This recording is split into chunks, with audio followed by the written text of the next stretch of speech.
migration of the 19th century was one of the most important migratory movements in the world at that time.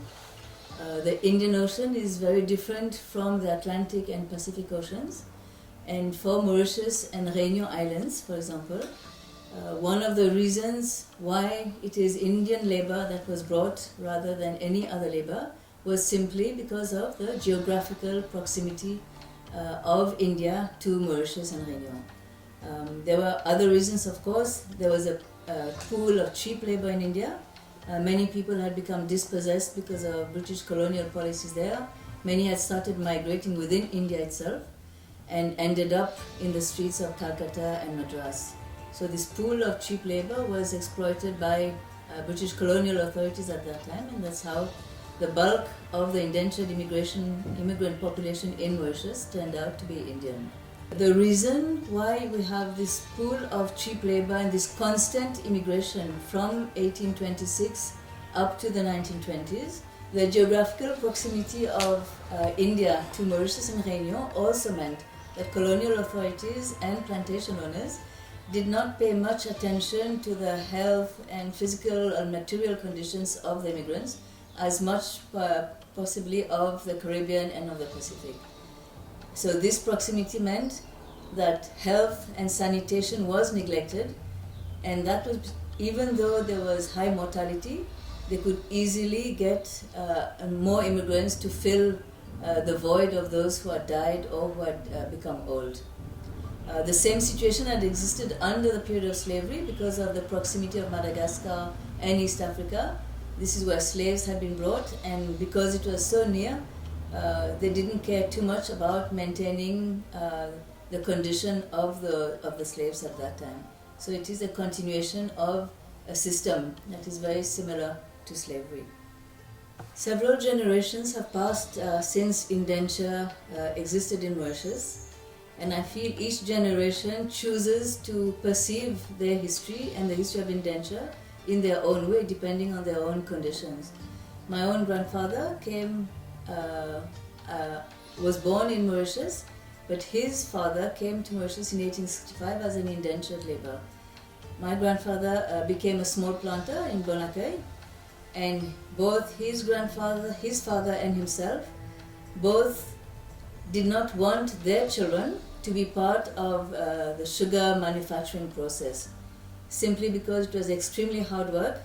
They rarely saw their wives and their children during harvest time, and he made sure that most of them, the children, became educated and actually left sugar plantation. Some even sold their land and moved to the towns, so they lost their contact with their rural roots. But today, the young generation, they do not see indentured immigration or plantation labor as being something negative. On the contrary, we're now young people want to go into organic agriculture, and they also want to go back to the land. So they don't see immigration or the history of indenture as something negative, but more something to be inspired by and to go back to the land and return to the roots, so to speak. As far as cultural habits are concerned, in our own families, for example, we have what we call Bhojpuri culture, but unfortunately within the younger generation, this is being eroded. We now have culture being transformed, and because of the internet revolution, the culture is being sort of copied from Bollywood and directly from India. So the original, we can say, Indo-Mauritian culture that had emerged from Mauritius, which was authentic, is now being discarded and sometimes seen as being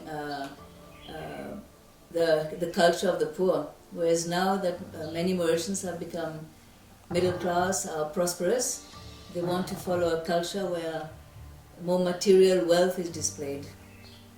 And so that, I think, is very sad, because the Mauritian culture that did emerge in Mauritius was completely authentic, original and unique.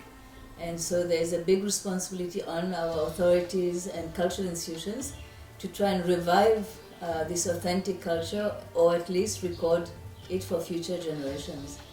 And we can use the internet, YouTube, to maintain this culture. Bhojpuri culture is very much an oral culture, and I do see a lot of progress in that area. YouTube is being used to promote Bhojpuri song and dance. We're very lucky in Mauritius to have a site relating to indentured immigration compared to other countries where these have been either modified, destroyed, or used for other purposes. So this we owe to one person, Mr. Bikram Singh Hamlala, who from the 1960s campaigned almost on his own, one could say, to have the site recognized as a historical site and a site important for the descendants of indentured immigration. Fortunately, the government at the time decided to create the Apravasika Trust Fund, and so the Apravasika Trust Fund took on the mantle of Bikram Singh Hamlala and carried on the work. So Apravasika Trust Fund has a staff of nearly 50 maintaining the site, but also researching and looking for other sites of indenture that future generations can visit. They're doing research on our intangible heritage, on the history of indentured immigration. So future generations will not forget that indentured immigration existed. And we were also very happy when the Apravasika became listed as a World Heritage Site. As chairperson, I was involved at that time in the preparation of the dossier. And as one of the elements of this dossier, we had to undertake a comparative study of other countries with indentured immigration. And Mauritius stood out because of the existence of the Apravasika from all the countries. One, we had the largest number of indentured immigrants, but we also had the largest number of sites and intangible heritage that was recorded.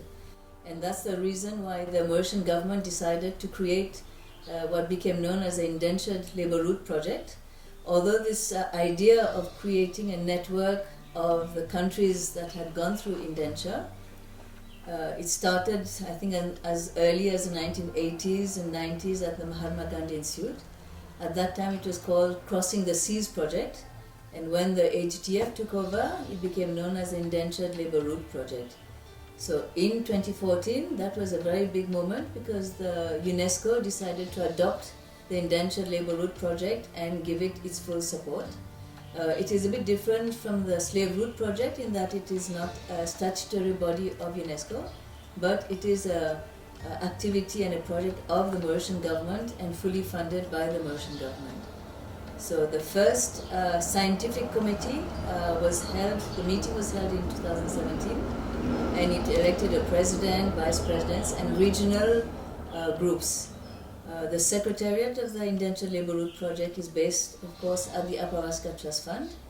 The scientific committee decided to appoint Dr. Corinne Forrest as its secretary, and this is based, the secretariat is based at the Apravasika Trust Fund.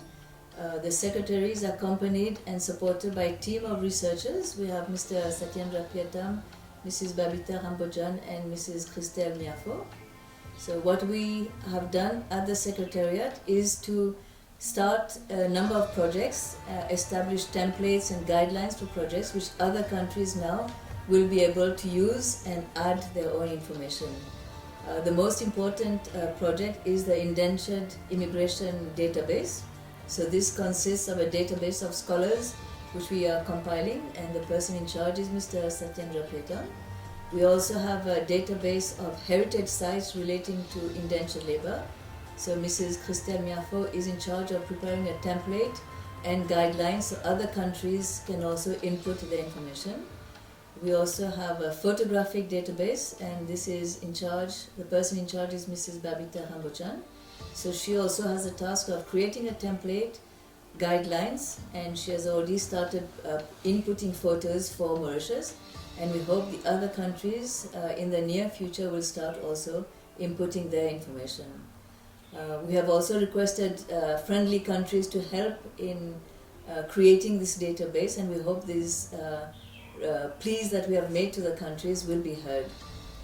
We also hope this year to have a meeting of the scientific committee so the committee members can be replenished.